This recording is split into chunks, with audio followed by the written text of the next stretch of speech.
శ్రీకృష్ణ పరబ్రహ్మణే నమః. నిన్న మనం బ్రహ్మగారు కర్దమ ప్రజాపతితో నువ్వు కూడా వివాహం చేసుకుని సంతానోత్పత్తిని వృద్ధి చేయాలి అని అన్నప్పుడు ఆయన సరస్వతీ నదీ తీరంలో కూర్చుని ఘోర తపస్సు చేస్తే శ్రీమన్నారాయణుడు ప్రత్యక్షమయ్యాడు. ఆయన ఆనందంతో ఆనంద భాష్పాలు రారితే బిందు సరోవరంగా ఏర్పడింది. అయితే ఇక్కడ అసలు మనం గృహస్థాశ్రమంలో ఎలా ఉండాలి ఏంటి అన్నది కూడా చెబుతూ ఈ వైరాగ్యం ఎందుకు వస్తుంది, ఏమిటి, వివాహం చేసుకున్నందువల్ల ఎలా ఉండాలి అనే విషయాలను కూడా ఈయన చెబుతూ అసలు ఏమిటి సంసారం అనేది కర్దమ ప్రజాపతి కూడా మనకి తెలియజేస్తున్నారు. సంసారం అందరూ చేస్తారు. సంసారం చేయని వాడు ఎవడూ ఉండడు. ఎక్కడో కొంతమంది మహాత్ములు బ్రహ్మచర్యం నుండి సన్యాసంలోకి వెళ్ళవచ్చు, కానీ కొంతమంది సంసారంలో ఉండి తరిస్తున్నారు. కొంతమంది సంసారంలో ఉండి పతనం అయిపోతున్నారు. ఇలా జరగడం అనేది వ్యక్తి దృష్టికోణం మీద ఆధారపడి ఉంటుంది. ఒకడు సుఖాన్ని అనుభవిస్తూ లోపల ఇది సుఖం కాదని ఆత్మపరిశీలన చేస్తున్నాడు. ఇది మాయా అని తెలుసుకుంటున్నాడు. ఆ మనసును ధిక్కరించి వైరాగ్యాన్ని పొందుతున్నాడు. ఒకడు అదే సుఖమని మనసు ఏం చెప్తే దానికి లొంగుతున్నాడు. వాడు ఎప్పుడూ సంసారమును భోగముల కోసమే వాడాడు. అందులోంచి ఈ భోగంలోంచి రోగం వస్తుంది. ఒకడు సంసారంలోని అదే భోగమును పట్టుకుని అది సుఖము కాదు అని తెలుసుకోవడానికి వాడుతున్నాడు. అతనికి యోగం వస్తుంది. కాబట్టి యోగం వైరాగ్యంలోంచి వచ్చింది. అందువలన వైరాగ్యం పైనుంచి రాదు, మనలోంచే వస్తుంది. వైరాగ్యం అనేది మన పరిశీలన చేత పుడుతూ వస్తూ ఉండడం ప్రారంభం చేస్తూ ఉంటుంది. చిట్ట చివరకు మనసు చెప్పిన మాటను తిరస్కరిస్తుంది.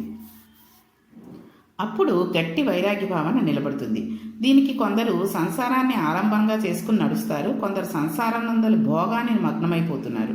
గృహస్థాశ్రమాన్ని ఎలా వాడుకోవాలో తెలియచెప్పడానికి ఒక మహాత్ముని జీవితంను తీసుకొచ్చి చూపిస్తున్నారు వ్యాసుల వారు. ఇప్పుడు ఈ కోవలో మనం దీనిని చదవాలి. అందుకే భాగవతంలో ఒక్కొక్క ఘట్టాన్ని చదువుతుంటే ఏదో ఒక ఫలితం మనసుకి ఉండి తీరుతుంది. ఇటువంటి స్థితి కలిగిన శ్రీమన్నారాయణుడు, నాయనా, నీవు ఏ కోరికతో ఇంత తపస్సు చేశావు అని అడిగారు. అంటే ఆయన అన్నాడు, నేను చతుర్ముఖ బ్రహ్మ చేత సృష్టించబడ్డాను. చతుర్ముఖ బ్రహ్మ నాకు ఒక కర్తవ్యోపదేశం చేశారు. నన్ను ప్రజోత్పత్తి చేయమని, సంతానమును కనమని చెప్పారు. నా తండ్రి మాట పాటించడం నా ప్రథమ కర్తవ్యం. ఆయన మాట పాటించాలి అంటే, ప్రజోత్పత్తి చెయ్యాలి అంటే నాకు సౌశీల్య అయిన భార్య కావాలి అన్నాడు. ఎంత గొప్ప మాట అన్నాడో చూడండి. రామకృష్ణ పరమహంస వివాహం చేసుకుని కూడా శారదాదేవిని ఎప్పుడూ కాపురానికి తీసుకువెళ్ళలేదు. నీ భర్త పిచ్చివాడైపోయాడు, తిరుగుతున్నాడు అని కొంతమంది వచ్చి ఆవిడికి చెప్పారు. పాపం ఆవిడ భర్త గారిని చూసుకోవాలని కోరిక పుట్టింది. ఒకసారి కలకత్తా వెడతానంటే తండ్రి గారు అర్థం చేసుకుని తీసుకుని వెళ్ళారు. రామకృష్ణ పరమహంస వద్దకు చేరుకున్న తర్వాత మొదటి రాత్రి రామకృష్ణ పరమహంస శారదాదేవిని పిలిచి అన్నారు, ఇప్పుడు నేను నిన్ను వివాహం చేసుకున్నాను. ఇది యథార్థం. నీవు నాకు భార్యవి, నేను నీకు భర్తని. భార్యాభర్తల సంబంధం చేత కేవలం భోగములను అనుభవించి డొల్లైన సంసారం నందు ప్రవేశించి నీవు పతనమై నేను పతనమై ఉండిపోదామంటే తాళి కట్టాను కాబట్టి నాకు అభ్యంతరం లేదు. నీవు నాకు భార్యవై నేను నీకు భర్తనై సంసారం అనగా కేవలం బిడ్డల్ని కనడం కాదు, కామోపభోగం కాదు, ఈశ్వరుని పాదములు పట్టి తరించడంలో నువ్వు నాకు నేను నీకు ఆలంబనంగా నిలబడదాము అంటే ఆ మాట నువ్వు ఇయ్యగలవా అని అడిగారు. అంటే శారదామాత అన్నారు, ఇలాంటి సంసారంలో ఎన్ని జన్మలు చేశానో తరించిపోవడానికి మన ఇద్దరం దంపతులుగా మిగిలిపోదాం అంది. అంతే, ఇద్దరూ తరించిపోయారు. కాబట్టి ఈ భార్య అనేది రావాలి, సౌశీల్యమైన భార్య కావాలి అనుకుంటే మన చేతుల్లో లేదు. మన పూర్వజన్మలో చేసుకున్న ఫలితాన్ని బట్టి కూడా భగవంతుడు మనకి భార్యని భర్తని కూడా ఇస్తూ ఉంటాడు. అసలు కొడుక్కి భార్యను తేవడానికి అధికారం ఎవరిది అంటే ఆ అధికారం కేవలం తండ్రిదే. అంతేగాని ఈ లవ్ మ్యారేజ్లు, ప్రేమ వివాహాలు చేసుకుని పెళ్ళైన తర్వాత తండ్రి దగ్గరికి వచ్చి ఈవిడ నా భార్య, నీ కోడలు అని చెప్పడం చాలా తప్పు. ఎందుకంటే తన తేజస్సు కొడుకుగా బయటకు వస్తుంది. అతనికి ఎటువంటి భార్య అయితే తరించగలడో తండ్రి పట్టగలడు. అందుకని తండ్రి వెతికి తీసుకురావాలి కోడల్ని. అంతేగాని తండ్రి కూడా కోడలిని ఆ కోడలి యొక్క వంశాన్ని చూసి తీసుకుని రావాలి తప్పితే కోడలు అందంగా ఉందా, పొడుగ్గా ఉందా, ఇలాంటి విషయాలు మామగారు చూడకూడదు. అది కొడుక్కి విదిలేయాలి. గృహస్థాశ్రమంలో తనకు అనుకూలవతి అయిన ఇల్లాలు ఎవరో తన తండ్రి చెప్పాలి. తండ్రి తన కొడుకు సౌశీల్యంను చూడగలిగిన వాడే ఉండాలి. ఈ అమ్మాయి అయితే కట్నం ఎక్కువ తీసుకొస్తుంది అని ఆలోచించేవాడు తండ్రి కాదు. ఇటువంటి పిల్లని చేసుకుంటే మన వంశం తరిస్తుంది అని చెప్పినవాడు తండ్రి. కాబట్టి కర్దమ ప్రజాపతి అన్నాడు, నన్ను గృహస్థాశ్రమంలోకి వెళ్ళమని చతుర్ముఖ బ్రహ్మగారు చెప్పాడు, కానీ పిల్లని చెప్పలేదు. ఏ పిల్ల నాకు సౌశీల్యవతియో, ఏ పిల్లను నేను వివాహం చేసుకుంటే ధరించగలనో దయచేసి చెప్పవలసింది. ఇలా అడిగినందుకు నీవు నవ్వవద్దు. కాలమునందు మనిషిని భోగమే పాడు చేస్తుంది. ఆ భోగం పాడు చేయకుండా నాతో కలిసి నడవగలిగిన సౌశీల్యవతి నాకు కావాలి. సంసార సంబంధమైన భోగమును అనుభవించాలి, కానీ ఇద్దరం తరించగలగాలి. ఇది కదా ధర్మపత్ని అంటే. ఇద్దరము తరించడానికి అనుకూలమైన మనపరిణితి కలిగిన సౌశీల్యవతి అయిన ఒక ఇల్లాలని నాకు నీవు కుదుర్చు అని శ్రీమన్నారాయణుని అద్భుతమైన స్తోత్రం చేశాడు. అప్పుడు శ్రీమన్నారాయణుడు అన్నాడు, నీవు ఇటువంటి కోరిక కోరుతావని నాకు తెలుసు. అసలు ఆయనకు తెలియదంటూ ఏముంటుందండి? సమస్త చరాచర ప్రపంచమునందు నిండి నిబిడీకృతమైన వాడికి విష్ణువు అని పేరు కదా. వ్యాపకత్వం కలిగి ఇందులో అందులో అని మీరు చెప్పడానికి వీలు లేకుండా అంతటా నిండిపోయిన వాడెవడో అంతఃబహిశ్చత్త సర్వం వ్యాప నారాయణ స్థిత, అటువంటి వాడిని నారాయణుడు అని పిలుస్తారు. కాబట్టి అంతటా నిండిపోయిన వాడికి ఒక రూపంతో కనబడమని అడిగితే అది తపస్సు. అలాంటి వాడిని అనుగ్రహించడానికి ఆయన ఒక రూపంతో కనబడతాడు. కాబట్టి ఇక్కడ స్వామి ఒక రూపంతో కనబడితే కర్దముడు స్తోత్రం చేశాడు. నల్ల కలువులా ఉన్న నీ స్వరూపములకు నమస్కారం. నీ చేతిలో ఉన్న శంఖచక్ర గదా పద్మములకు నమస్కారం. నీ పాద పద్మములకు నమస్కారం. తండ్రి, నీవు వేదముల చేత స్తుతింపబడిన వాడివి, మాంసనేత్రముల చేత చూడబడని వాడివి, అంతటా నిండి నిబిడీకృతమైన వాడివి, ఈ లోకములను హేళగా సృష్టించిన వాడివి, వీటిని నిలిపిన వాడివి, చివరికి వీటిని నీలోకి తీసుకున్న వాడివి. అటువంటి వాడివి నా యందు అనుగ్రహించి నేను చూడడానికి వీలుగా ఒక రూపంతో దర్శనమిచ్చావు. నేను కృతజ్ఞుని అని నమస్కరించాడు. ఆయన స్తోత్రానికి పరమాత్మ చాలా సంతోషించి, కర్దమ ప్రజాపతి, నీ స్తోత్రములకు నీ మాటకు నేను చాలా సంతోషించాను. నీకు కావలసిన భార్యను నిర్ణయించాను. ఎల్లుండి ఇక్కడికి స్వయంభువ మనువు వస్తున్నాడు. స్వయంభువ మనువుకు అకూతి, దేవహూతి, ప్రసూతి అనే 3 కుమార్తెలు ఉన్నారు. అందులో దేవహూతి అనబడే ఆవిడ నీకు తగిన కన్య. దేవహూతిని రథం మీద కూర్చోబెట్టుకుని వస్తున్నాడు స్వయంభవ మనువు. పిల్లను ఇస్తాను, స్వీకరించమని నిన్ను అడుగుతాడు. ఆ పిల్లను స్వీకరించు, మీరిద్దరూ గృహస్థాశ్రమంలో తరిస్తారు అని ఆశీర్వదించి స్వామి తనతో వచ్చిన గరుడ వాహనం మీద కూర్చుని గరుడిని రెక్కల సబడి వినపడుతుండగా వెళ్ళిపోయాడు. గరుడు రెక్కలు కదుపుతున్నప్పుడు ఒక రెక్కలోంచి ఋగ్వేదము, ఒక రెక్కలో నుండి సామవేదము కర్దమ ప్రజాపతి విన్నాడు. గరుడ వాహనము అంటే ఒక పక్షి కాదు, సాక్షాత్తు వేదమే. వేదము చేత ప్రతిపాదింపబడిన బ్రహ్మమే శ్రీమన్నారాయణుడు. స్వామి స్థూలంగా దర్శనం ఇచ్చినప్పుడు గరుడ వాహనం మీద ఉంటాడు. ఋక్ సామవేద మంత్రములు విని కర్దమ ప్రజాపతి పొంగిపోయాడు. ఇటువంటి స్థితి ఎంతమందికి దక్కుతుంది చూడండి. అసలు ఇటువంటి స్థితిలో ఉన్న కర్దమ ప్రజాపతి నిర్మించుకున్న ఆశ్రమ వాటిక ఎంతో అందంగా ఉంది. మల్లెలు, జాజలు, వెలగలు, పెద్ద పెద్ద మారేడు చెట్లు, పెద్ద మామిడి చెట్లు, వేప చెట్లతోనూ వాటికి అల్లుకున్న తీగలతోనూ కూడి ఉన్నది. అక్కడ ఎన్నో అందమైన సరోవరాలున్నాయి. అంత అందమైన ఆశ్రమంలో కర్దమ ప్రజాపతి కూర్చుని ఉన్నాడు. శ్రీమన్నారాయణుడు చెప్పిన రోజు రానే వచ్చింది.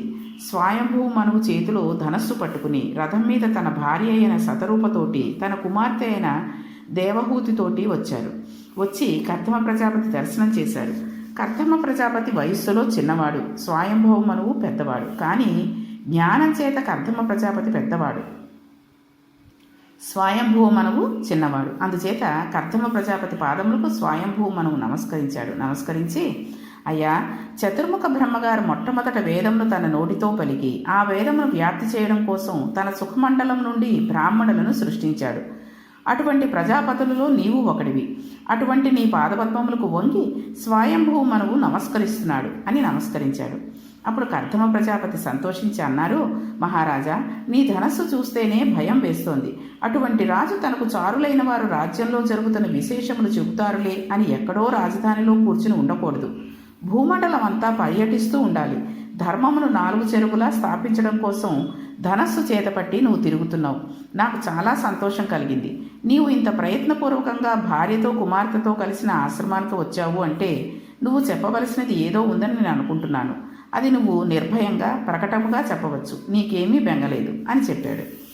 అప్పుడు స్వయంభవ మనువు అన్నాడు, మేము మహారాజులమైన మాట వాస్తవమే. అయితే ఇందులో మా గొప్పతనం ఏమీ లేదు. ధనస్సు చేత పట్టుకుని రాజ్యమును పరిపాలిస్తున్నాను. కానీ ఈవేళ స్వయంభవమనువు అనే పేరుతో ఈ భూమండలమైన అంతటికీ ఆదినాథుడైన పరిపాలించగలుగుతున్నాడు అంటే అలా పరిపాలించగలిగిన శక్తి నాలో ఎక్కడి నుంచి వచ్చిందో తెలుసా? మేము పరబ్రహ్మము భుజముల నుండి బయటకు వచ్చాం.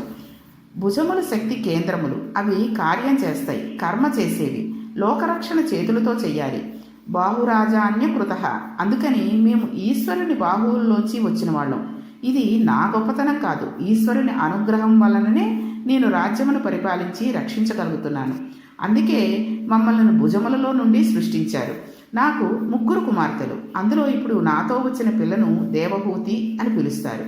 ఈ దేవహూతి నీకు తగిన సౌశీల్యం కలిగినది. నారదుడు మా అంతఃపురములకు వచ్చినప్పుడు నీ గుణ విశేషములను వర్ణించి చెప్పేవాడు. నీ గుణములను విన్న తర్వాత నిన్ను భర్తగా చేపట్టాలనే కోరిక నా కుమార్తె ఎందు కలిగినది. అందుచేత నా కుమార్తెను స్వీకరించి నన్ను ధన్యుణ్ణి చేయవలసింది అని అడిగాడు. అసలు తన గురించే గొప్పగా చెప్పుకోలేదు, తన కుమార్తె గురించి కూడా స్వయంభవమునువు గొప్పగా చెప్పుకోలేదు. నువ్వు మంచి రాజులు, చాలా చక్కగా పరిపాలిస్తున్నావు అన్నప్పటికీ ఇదంతా నాదే ఏమీ లేదు, అంతా ఈశ్వరానుగ్రహం అని చెప్పగలిగాడు. అలా చెప్పుకోగలిగిన వాడు చాలా ధన్యుడు. ఎవరైనా సరే మనం ఏదైనా జరిగింది అంటే అవునండి నేను చాలా కష్టపడ్డాను, నా పిల్లలకి పెళ్లి చేయడానికి చాలా చక్కగా చేశాను అని అనుకోవడానికి లేదు. నీకు ఈశ్వర అనుగ్రహం ఉంటేనే అంతలా గబగబా పనులు చేసుకోగలుగుతాం, అంత మంచి అల్లుండో అంత మంచి కోడలను తెచ్చుకోగలుగుతాం.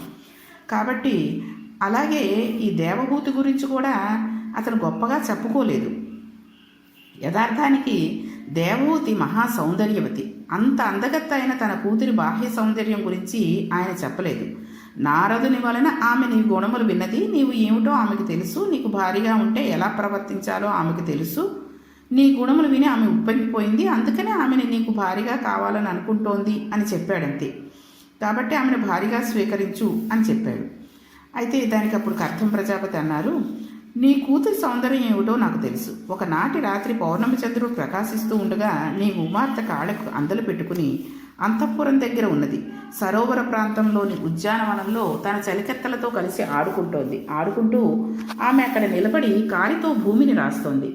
ఆ సమయంలో పైనుండి విశ్వావసుడు అనే గంధర్వుడు ఒక ఆయన వెళ్ళిపోతున్నాడు. ఆయన విమానం నుంచి క్రిందకు చూశాడు. ఆయనకు ఈమె కనిపించింది. ఈ పిల్ల అందం చూసి అతను సుహ తప్పి విమానంలోంచి కింద భూమి మీద పడిపోయాడు. నీ కూతురు అంత అందగత్తె.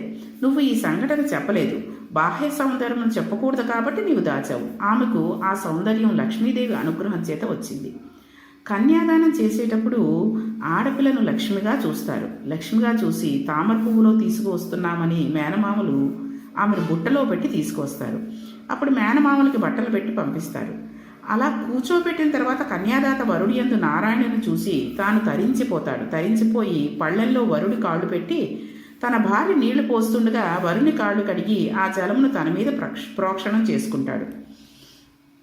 ఇటువంటి మహాభాగ్యం తండ్రికి ఆడపిల్ల వలనే కలుగుతుంది. నీ కుమార్తె అంతటి సౌందర్య రాశి. ఎవరికి లక్ష్మీదేవి అనుగ్రహం కలిగిందో వారు మాత్రమే నీ కుమార్తెను చేపట్టగలరు.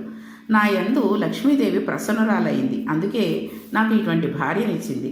నీ కుమార్తె నాకు భార్యగా కావడానికి తగినదని శ్రీమన్నారాయణుడు నిర్ణయించి మొన్నటి రోజున చెప్పాడు. అందుకని నేను నీ కుమార్తెను భార్యగా స్వీకరిస్తున్నాను అన్నాడు. కాబట్టి ఆయన అన్న మాటలకి వాళ్ళ వివాహం ఎలా జరిగింది, ఆ తర్వాత ఏం జరిగింది అనే విషయాన్ని రేపటి పారాయణంలో తెలుసుకుందాం. శ్రీకృష్ణ పరబ్రహ్మణే నమః.